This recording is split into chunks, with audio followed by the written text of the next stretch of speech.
Welcome to The Wing, the emotional and financial health check you never knew you needed. We provide tangible solutions for young women to build emotional health and wealth on their journey from school to motherhood. This is the podcast for young women in Australia navigating the big stuff: life, money, and motherhood. From high school to first homes, babies to bank accounts, we take you on an interactive listening journey that helps you make smart, empowered decisions every step of the way. Hello, ladies. Welcome to another episode of The Wing. We have our returning guest, who I'm going to start calling a resident guest, and that is Ashleigh Kuhn. Hello. Morning, Ash. How are you? I'm good, thanks. How are you? I'm okay. For our listeners, if you can hear a bit of cold and flu, we'll try and mute myself as much throughout. But today's episode will be focused around Ash and her knowledge, so you won't have to listen to me too much. So that will be fine. I follow Ash on Instagram, and she's got a great account with really relatable, informative content that is, I think, very relevant. Every time I see something pop up, I think, oh, let me read about that. I need to. I mean, the beauty of it is that I can contact Ash and say, hey, do you want to do a podcast about all these things? Because I want to know more. I've pulled out a few that I think are going to be relevant, and I think that our listeners will get some value out of. And Ash did tell me just before that these are common conversations she has with her clients. I think it will be a good place to start for this episode. I'll run through what they are. So first of all, we're going to start with convenient. It's not a dirty word when it comes to nutrition. And then Ash has got some quick and easy go-tos that she recommends for her busy mum clients and that she uses herself. So maybe we'll start on that topic, Ash. Perfect. Yeah. So I feel like often when we talk about nutrition, there's a lot of focus on what like the perfect diet is or the ideal choice. And when we think about convenience, sometimes we think about like ultra processed foods and, there's like a really negative connotation between convenience and diet quality, when in reality, that is not necessarily the case at all.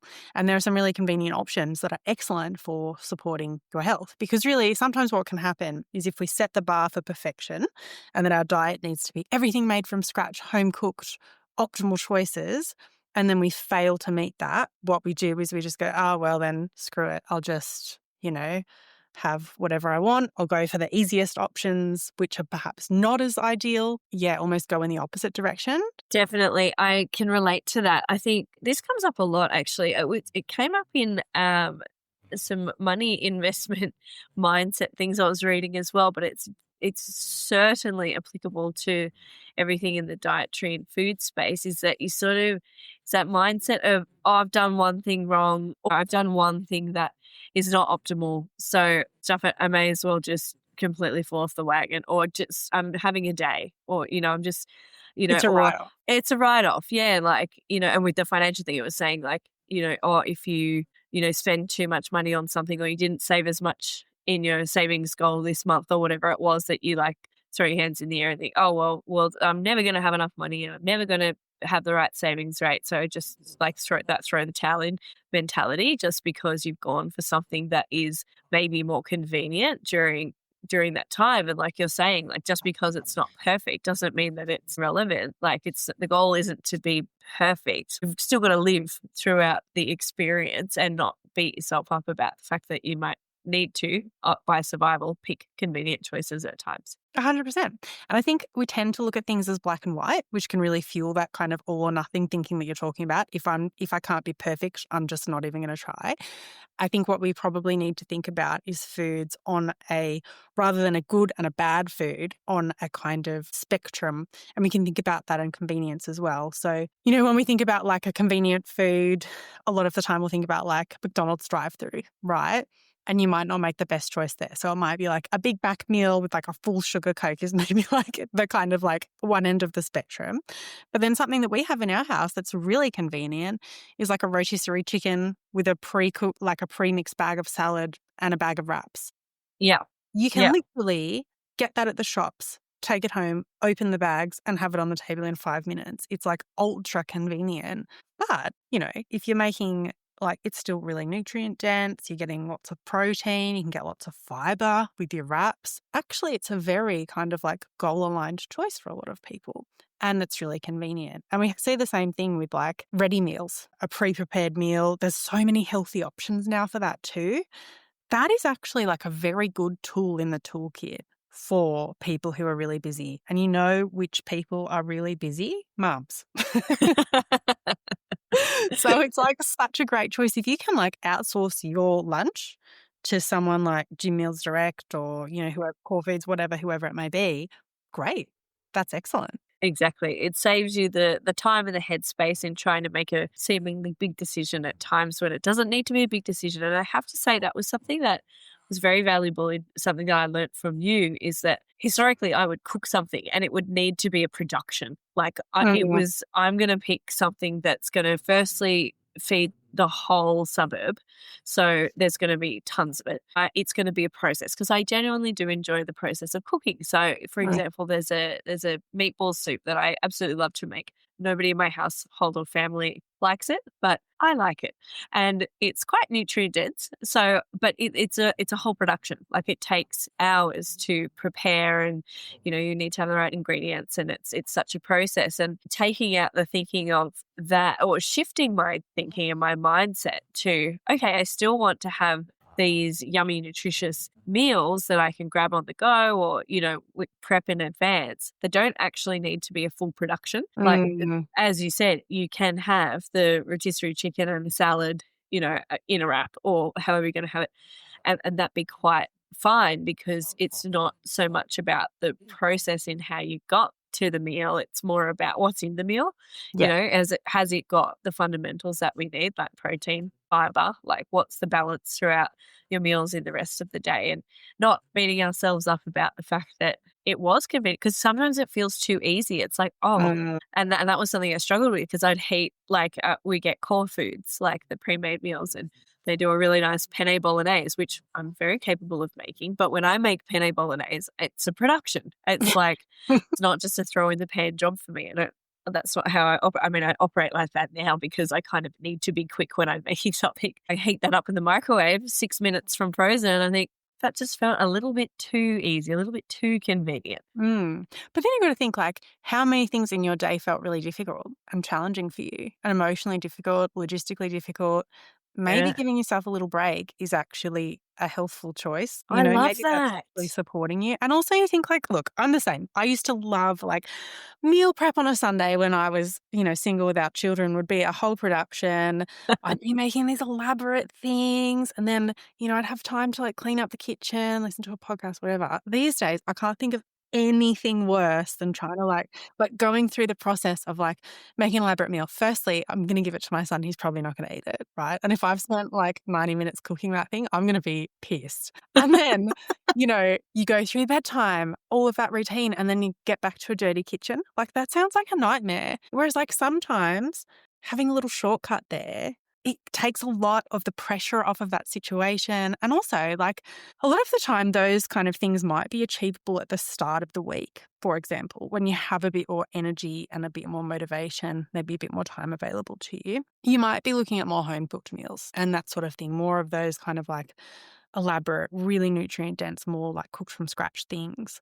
But then, you know, if you're making the choice to like build into your plan some more convenient, low effort options for the rest of the week, to me, that's not cheating or a shortcut or anything to feel any shame about. That's strategic. That's taking care of future you. Like it's exercising self-compassion. It's being really intelligent about the way that you're planning for your week so you can still hit your goals even when energy levels, patience, willpower are low. I think it's a really smart choice for a lot of people and definitely not something that we should feel guilty about. Totally. I love the contrast there, Ash, that you just said. Like, think about, okay, well, how many other difficult things have you had in your day? And you just made me flash back to the last like 3 days of kids full time and thinking, oh my God, like all I want is Monday because I know that I get a break, you know, from the full-timeness of the little people.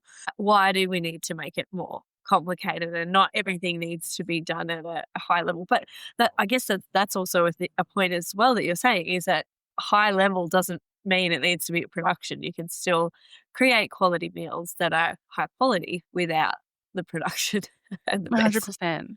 Like one Mm. of our meals that we really enjoy is like a high protein ravioli with a bottled sauce and some Oh, frozen yes. veg or salad on the side. Like Yeah. that's a great meal. Do you Yeah. want to be having it 7 nights a week? Maybe not. All the way I made it the other week. So you got me onto that protein ravioli, and I had smoked salmon that was like coming up to its use by in a day or two. And I thought, I'm not throwing this out again, because I told you how one time I had to throw out a packet. And I thought, you're not buying smoked salmon anymore, because if you're going to throw it out, it's defeating purpose. Anyway, so I had the smoked salmon, I had protein ravioli, which was also coming up to its use by, because I had had it for a while with good intentions. And I had some old asparagus, and I think it was ricotta. No, bocconcini. I had some Yeah. bocconcini that was also coming up to its use by. And I thought, I think this is a meal. So Jake got home and I put it all together, and I flavored it with like onion, garlic, just sort of a little bit of salt, like sort of make it a little bit, but it was beautiful. I ended up like cooking the pasta, cooking the veg and the salmon, and then putting it all in a tray and baking it. So it came out like a Great idea. pasta bake. Yeah. Look, I was very happy with myself that night. Yeah. Very accomplished. And Jake came home and he goes, oh, is this this is a bit of a end of the week dish, isn't it? He's like, were all these things going out of date by any chance? It just seems like a random collection of stuff to put in a dish. And I was like, yes, they were.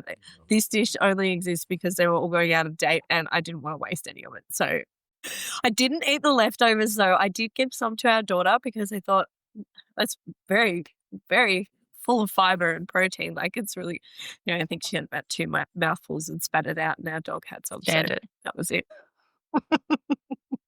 But I love that. I think that's the thing. We can think about like what is a really beautiful, nutrient dense, wholesome meal, but what's the context that's happening around that? Like, Yeah. do you have to go out and buy those ingredients? Do you have them at home? Do you have stuff in your fridge that you need to use because that's economical and that's part of our lives too? What will your kids eat? How tired are you? Like, there's all of these extra things, and we don't want to put this pressure on ourselves where we're thinking about what is optimal, but not taking into consideration all of the other very real parts of our lives. And I think that this is where we talked a little bit about this in our meetings that we had just before as client coach. But I think something that is really common is we focus on like what's optimal. And I think that that's learned. It's part of our society as well. But a lot of that is founded on like not having children and being able to control a lot of different factors in your life, right? We focus on like, if we schedule this, if we have this under control, we manage this. But I feel like having a child has been the most like humbling lesson in just surrendering to the fact that you don't have control over anything. Like, Yeah. I don't know about you, but we had trouble with fertility. So like literally before Freddie was born, I was like, Yeah. this is something I really have very little control over. You can't control how you feel or your energy levels or what happens. And then you have labor, which is like childbirth is like the ultimate, like, hello, you just may as well completely surrender because there's not a thing you can control here. Like, I don't know, Freddie's only 3, but it just feels like there's so many parts of life that are uncontrollable. And so if we pin our plan on being able to control all of these parts of our lives, we're setting ourselves up for failure because it's so wildly unrealistic. Yes. And that's such a nice reminder. Like, and I think about my days, like yesterday, for example, there's moments in the day where I think, ooh, I've got some control here. Like yesterday I had the 2 kids sitting in a high chair each, and they were very engaged watching the Wiggles and having they were eating lots of healthy snacks yesterday. I was very pleased, and I sat there and I thought, oh, what do I do with my time right now? They're both sitting, they're both eating, it's quiet, no one's whinging at me. What do I do? Anyway, that moment, of course, went on for a very finite amount of time, which I think equals to a total of about 7 minutes. But I was very grateful for that time. But 7 minutes is not enough time to, prep an entire dinner, for example. But yeah, those moments of control really disappear when you become a parent, even when you're trying to become a parent and when you're pregnant. Like, I've started pre-making smoothies because I thought I've got 2 smoothie containers where I can, and that was something you encouraged me to do, Ash, was to, sort of prep your smoothies. So you've got them in the fridge, and then all you have to do is use them the next day, and then, you're off. And our kids have gotten wind of my delicious, healthy smoothies. And every time I pull out the container now, they're like, they want some. So I've been pouring a little bit in cups and, they have some. And this morning I went to change a nappy for our son and I turned around and our daughter's got her cup of smoothie full of messy chia seeds and obviously like almond milk and spinach and blueberries and peanut butter and protein powder. And it was smashing the plastic cup all over the wall. So there's a beautiful mural of my smoothie all over the wall. Oh. It's like, not only did I not get to have that bit of the smoothie, but no one got to have that bit of the smoothie. Like You just clean it those up. things. Yeah. I got to clean it up. So that, that was satisfying. But yeah, Oh my goodness. like even when you try to be controlled, sometimes it's really difficult to, like I was so organized in the prep of my smoothie, but somehow it ended up all over the wall. Yeah. Well, this is one of the reasons why I think it's so good to be working as a nutrition coach, to be working with mums, because one of the questions that we have in our weekly check-ins is like, what is the next week looking like for you? And we use a traffic light system, right? So it's like green light, all systems go, orange or amber, we're kind of like, we'll see, or red, like it's not a great week. We're doing the bare minimum kind of thing. So many times people are like, I've got a green light week. So my expectations for myself are high. I'm going to hit all my targets, going to do all my workouts. And as we know so well, there are an infinite number of things that can derail your week, like childcare sickness, so many things, scheduling, your childcare falls apart. There's all of these things that can just completely derail your week that you just have no control over. And so what's really important is learning, one, how to have the self-compassion to not be super hard on yourself when that happens. And two, like what are the strategies that you can use to manage that and make the best of what you can manage. Because it's like when you talked about that 7 minutes of control or whatever, that's the exception, not the rule. Yeah. Whereas like you think before kids, being able to control most of your life is the rule. Like even with your career, you can kind of like reverse engineer that and think and be really strategic and plan it out. And you have like a reasonably good level of control over that. All of these things that you want to achieve, you can control. And then it's just like, hello, welcome to, like total chaos. I think when we put that into the context of nutrition and fitness as well, so much of our learned experience with that is in an environment where we can control so much. And then we put the same expectations of ourselves in this new environment. And then we think, what's wrong with me? Why can't I do this? I don't have the willpower. Yeah. And it's like, if you saw that happen to anyone else, you would be like, of course you can't do it. Like, it's not you. I can so clearly see that. But when you're living it and you're in the moment, it's so easy to internalize it and be like, this is a fault within me. I'm broken. You know what I mean? Yes. Yeah, absolutely. Like thinking that the lifestyle that you had before kids or before falling pregnant, like any of those journeys is transferable into your now life, if that's where you are. It's an unrealistic expectation. And yeah, and I know you remind me of it often because I'll say, I feel like I've done more yellow light weeks than I think I did one green light week. And obviously that got derailed in some way, I'm sure, but it's mostly been yellow light weeks for me and quite a few red light ones. But, just reminding that exercising self-compassion, that's probably one of my favorite things that you say. And it's the main thing that I forget in the moment. And I think a lot of women and parents, to be fair, would be feeling the same. That self-compassion, you just go completely inward and start to beat yourself up about how, that convenient meal or that loss of control is now all consuming and that's just my life now. So I may as well just give up. And that's not the case. Exactly. And I also think, speaking of self-compassion, it's definitely something that I talk to clients about daily because it's such a big one for parents. But I think sometimes we even need to think about what that means for us because a lot of people are like, right, self-compassion, that means if I'm having a hard day, all right, I'll have a bit of chocolate and, kind of give myself a day pass or like a free pass. And it's like, that's actually not always what it is. Sometimes having self-compassion is thinking, okay, things are really hard right now. What can I do to support myself tomorrow or support myself tonight and taking care of future you? And sometimes that actually means prioritizing your longer term health goals over discomfort that you have in the moment. Sometimes it does mean having chocolate and giving yourself the day off because, that's life. I think sometimes really thinking about what that means to you is a valuable process as well. Absolutely. I think that segues nicely into the next post that you put up that I was interested to hear your feedback on is, and again, it's about this mindset. It's next week will be easier. Does this sound familiar? And for me, I was like, yes, that sounds familiar. I always think that. I'm always like, oh, I'm just in it now. I'll just get to the end of this week and we'll reset and we'll realign, and then next week will be easier. Tell me more about this mindset and what's coming up for you and your clients. I feel like the pre-child version of this is like, I'll start on Monday, because like you just kind of like we were talking about before, like maybe you have like a few too many drinks, so you go out for dinner and you're like, oh, I really stuff that up, I'll start again on Monday. When you have kids, it's even more the case because as we were just talking about, there are so many of these chaotic red light weeks or yellow light weeks, and you're like, okay, I'll wait for the time until I have a bit more control. And I feel like you could do that forever. Do you know what I Yeah. mean? Because like at what point does it get easier? I mean, Freddie's only 3, and I feel like there are always new challenges and things that come up. And just when you think things are going really well, something tricky can happen that throws you off, whether that's with Freddie, whether that's something else. If we wait till we're in the optimal circumstances and we wait till we feel completely ready, you could be waiting forever. And actually, something that I say to clients when they've had a really hard week and it feels like everything has gone wrong is that can be really valuable.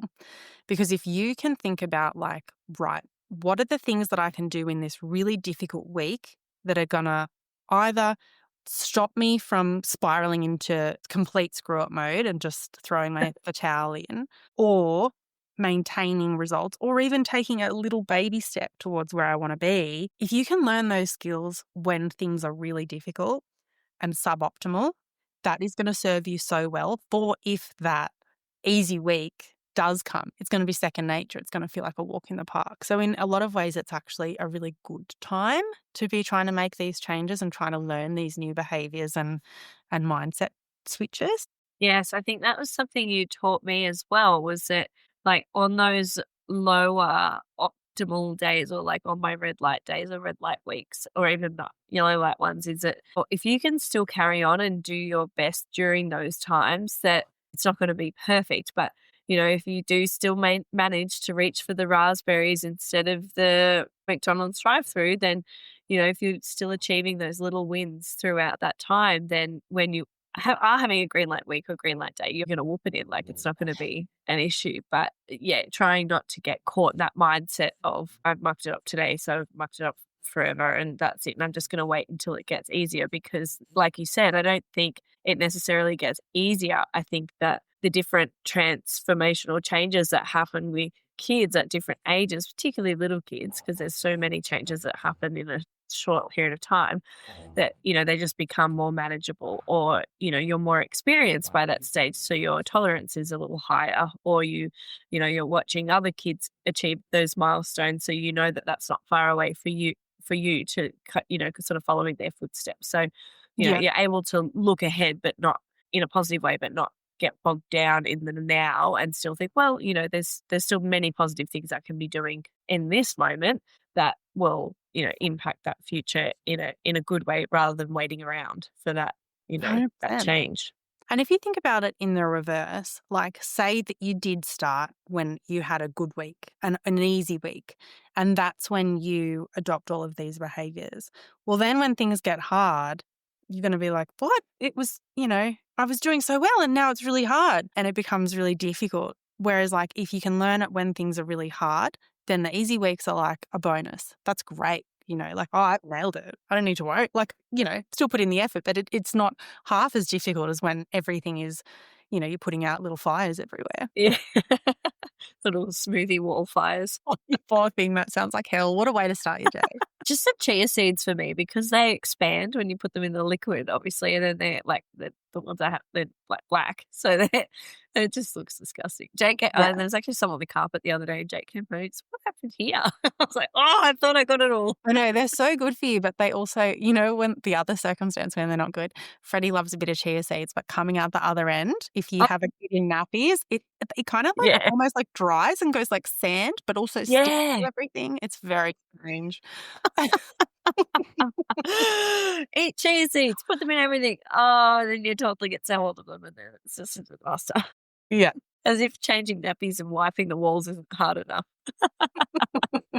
Ash, you had another topic that I wanted to get your insight in. I can definitely attest to this mindset because I think this was certainly me before I started working with you. I've always thought I didn't have enough motivation and discipline until I realized ...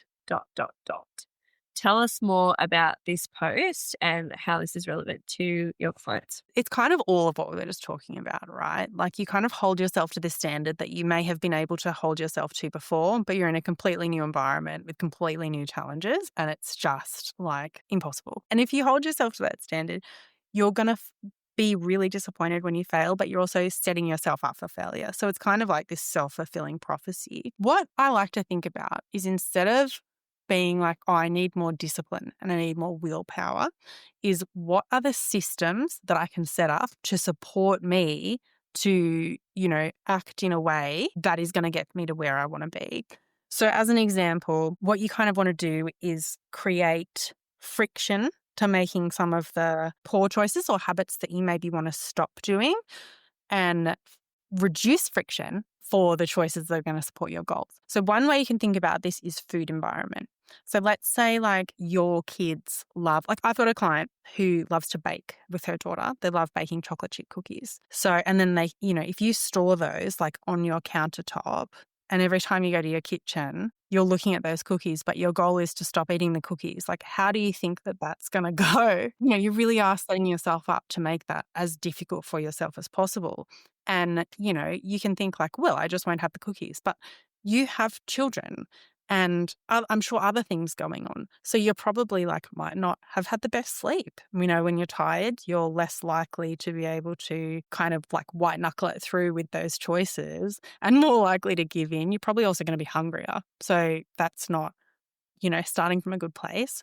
You might be stressed, short-tempered, spread thin, more prone to emotional eating. In that situation, the system is not supporting you, right? So what else can you do? You can look at changing your food environment so you can put the cookies away in the cupboard in a box where you can't, ideally not a glass container so you can't see them all the time.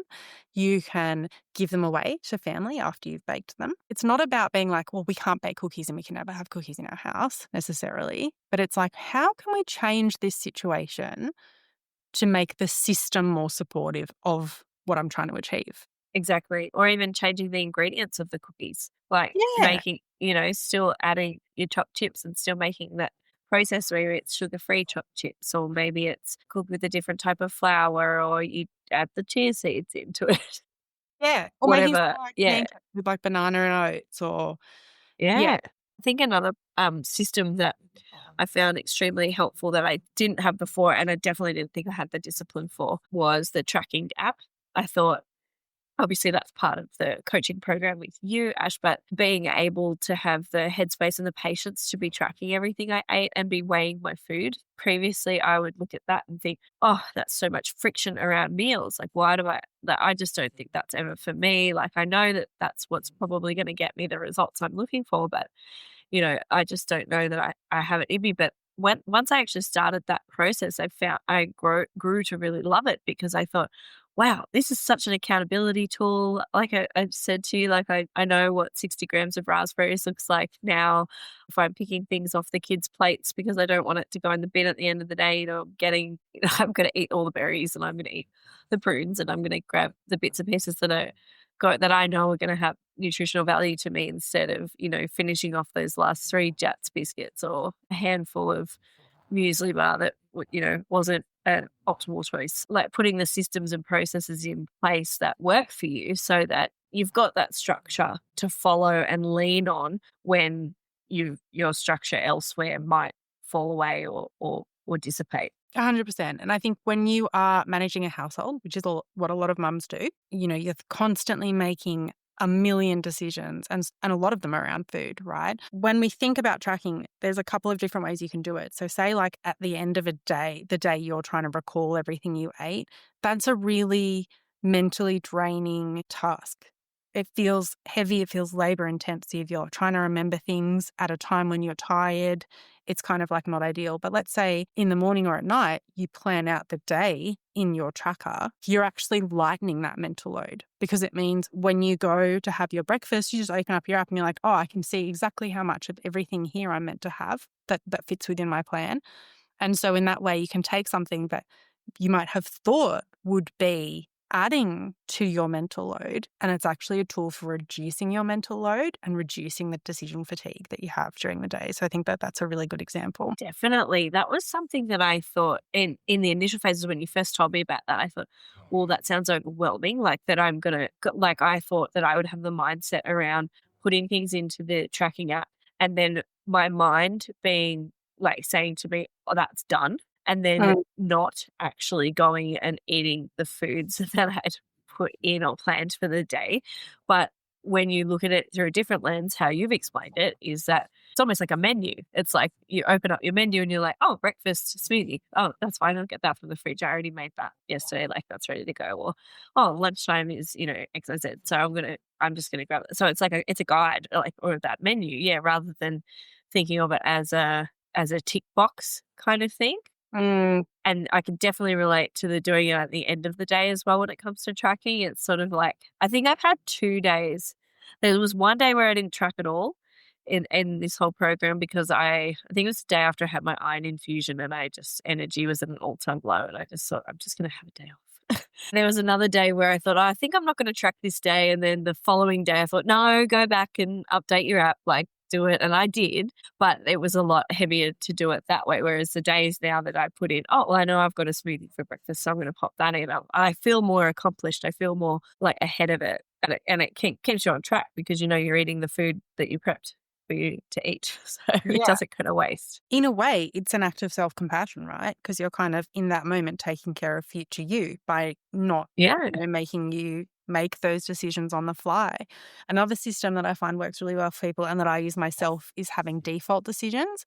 So like say, for example, maybe normally your coffee order is like, I don't know, like a large flat white. And you're like, okay, that's maybe more calorie dense than I would want, or like a large mocha in the context of my day. So I know that I need to like not have that or have a smaller one, rather than just like thinking that. And then every time you go to a cafe being like, oh, I feel like the large mocha, do I get the large mocha? Or like if I don't get that, what else do I get? Having a default decision. So mine is like, I always get a long black or a piccolo with oat milk because those are like, I'm a weirdo. I don't mind black coffee. I quite like that. But it's also a way that I know that I can save calories really easily. So when I go to a cafe, I'm not like, oh, what do I feel like? What do I want? What's in line with my goals? What else am I going to have?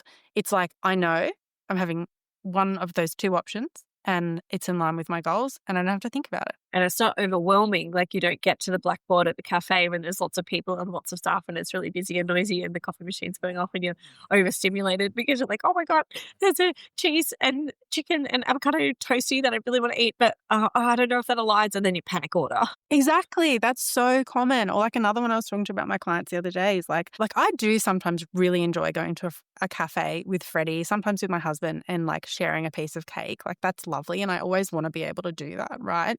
Something I want to keep. But there was a time when I was going a bit too much that way. And like every time we went out of the house, we'd go to a cafe and but I also was looking to, like limit my intake of those type of foods. And I was kind of putting myself in this position where there was always a lot of friction between like the behavior that I wanted to have and what I was actually doing. So I started just like packing more of our food when we went out. And I was like, this is great because I know like Freddie's getting really nutrient dense foods. We're saving money because as we know, it's super expensive to eat out all the time. Mm-hmm. And I wasn't in a situation where I was constantly looking at a, cake window being like, do I want the cake today? Do you know what I mean? And it meant then when we did intentionally go out to have it, I was like, great, I know that this is an easy decision. I can just get what I want and enjoy it because I've got the space for that. Exactly. And it's probably the same mindset and approach when it comes to groceries as well. Like I've spoken about this, I shop in my bought before section on my online app because I don't wish to go to the shops with toddlers and have that issue. Also I'm pregnant, so I can't carry 15 boxes of nappies home in one go. So that's my reason for online shopping. But I go in my bought before section. I have a heap of, obviously, they're on my default items. So in there, you'll find bananas, popcorn, like the same muesli bars, the same almond milk, the same coffee beans, the same wheat bix, like what, same fruit, same meats, like whatever it all is, because they're my default items. And then I find it very overwhelming on the few times that I actually go to Coles or Woolies and I step in the door, or IGA, and I step in the doors and I'm like, oh my gosh, there's so many products in here. Oh. Like this is so overwhelming. Not only do you spend more money by doing it, but from not having that plan in front of you and not having those default items, I feel like I spin out on that experience. So yeah, I think it's really valuable to understand that mindset and try and put those backstops in place so you don't, overdo it, or you don't even overspend, or you don't, you've got that structure that's leading to your freedom. Because as you said, if you've got Freddie's backpack packed full of healthy foods and snacks for you guys and for him, then you're not going to waste those while you're out. So you're not going to be window shopping in the cafes that you're walking by. Exactly. Yeah. And I think a good question to ask yourself is like, when do I feel overwhelmed and like I need lots of willpower? I don't have lots of willpower. What is that situation or moment? How can we avoid that or reduce the reliance on that willpower in that moment? Yes. Great points. I think, it's a nice reminder to just, kind of back yourself in those situations and not overthink it too much. Now, Ash, the final topic I want to talk about on today's podcast, there's many topics I want to keep talking about with you, but the last one for today is you posted that you never ask your clients to cut out alcohol, and then you go on to explain why. So I would love for you to go into a little bit more detail on this and tell me more. So a lot of the time when I have like an initial meeting with someone, if they are having more alcohol than is conducive to their goals in terms of like performance or body composition or overall health, cutting out alcohol might be the most optimal option, right? But what I find is that typically if people are having more alcohol in their week, it's for a reason, right? And that reason is probably going to be, it might be a part of their relationships, or it could be that they're a very stressed person and that, they're having a glass of wine to decompress. That's probably the most common one, right? Yeah. Or some other reason like that. It's part of their life. It probably has been for a while. And so if I say like, great, what we're going to do is just completely cut out alcohol, again, it's sort of setting yourself up for failure. Because everyone's relationship with alcohol is different, right? But it's pretty common for like 1 can become 2, can become 3 pretty easily, especially if we're talking about like a social situation where a lot of us tend to drink. But if we say like, great, okay, so at the moment you're having 7 or 8 drinks a week, let's set a range where you're having maybe 2 to 3. Or like 1 to 3, that all of a sudden becomes a lot more achievable, because what I don't want is exactly what we were talking about before. Someone starting their week with, okay, my goal is to have no alcohol this week. And then they have 1 and they're like, well, now I failed, so I may as well have 4. Yeah. Whereas if they go, well, you know what, I know I've got that range of 1 to 3. Today's been a really difficult day. I'm going to let myself have, that 1 or 2 glasses of wine. And then I know I've still got a little bit of wiggle room left in the week. And then you can finish the week being like, look, I had 3 glasses of wine this week. That's on the upper limit of my range, but it's still within my plan. I feel some success. I feel good about where I'm at, and I can carry this on and continue this into the future, which is kind of what we're aiming for, right? Because it's less about having perfect weeks and more about overall modifying your behavior to be more supportive of those goals in the long term. And how do you help your clients set what those weekly goals are? Obviously, you touched on that when you like earlier, in that, it depends on what their overall goals are, like whether they're on a fat loss mission, wherever they're up to, that would be what determines what their alcohol intake would be per week. But is there a strategy that you use to help them navigate that and figure that out? I think it depends on a few different factors, including where they're starting from. Because say they're currently having like 15 drinks a week, and I'm like, cool, let's have 1 to 3. It's like, it might not be. That's a big jump. That's a big jump, right? Sometimes when someone starts a plan, it can take a little while to get into the groove. And so we don't want that like 0 to 100 of mentality of we need your week to look perfect for you to feel like you're making progress this week. It's like, well, that's pretty unachievable, especially if you're just starting out and you're feeling a little bit overwhelmed. So like maybe to start with, we're having like a couple less drinks this week. And it doesn't have to be like a static thing either. So like the plan can change over time. It can shift. It can get more honed in as you kind of are able to adopt more behaviors and grow your confidence. Because like even just making a small start, that's still positive and that's still progress. And if that's going to support you to get to where you want to be long term, that's great. Whereas what is really jarring and unsupportive is being like, oh, well, you failed this week, so guess we'll start again next week. Or like, do you know what I mean? That feeling of like, I feel like I'm not making progress, and then you're hard on yourself. And like, that's the thing. Again, coming back to self-compassion, like you need to be a little bit gentle to start with, because especially if you're someone who has not been living in a very health-oriented way for a long time, those behaviors can take a little while to adjust to. And so a Yes. little bit of progress is better than feeling like you failed and stopping and not maybe starting again for a prolonged period of time. Yes, or no progress at all. And it's like you're setting yourself a weekly budget that you've got to stay within. And I guess if you're looking at it holistically, like what your maintenance calories are, and then figuring out, well, obviously a lot of those maintenance calories need to be coming from nutrient dense food. So if you don't have a lot of wiggle room left in your daily intake, then maybe that's what's going to help you cut out, a certain amount of alcohol, or budget differently for your week if you are continuing to have it as part of your schedule. But one thing that Jake came up with a little while ago, which he actually shared on a presentation to a bunch of Ray White agents, and he got some really good feedback from it, is around drinking. He would give himself an annual amount of tokens. So he'd have like drink tokens. So he'd allocate himself however many tokens per year. And then I think he broke it down into quarters. But he would give himself a token to drink on a certain day. So it would be like, okay, well, I've got X amount of tokens left. So how am I going to spend them wisely throughout the year? And a token could mean 1 beer, or it could mean 15 beers. Either way, if he drank it all, it was taking a token away. Yeah, thinking about it as our budget rather than, I've had one, I may as well have 10. Or, Yeah.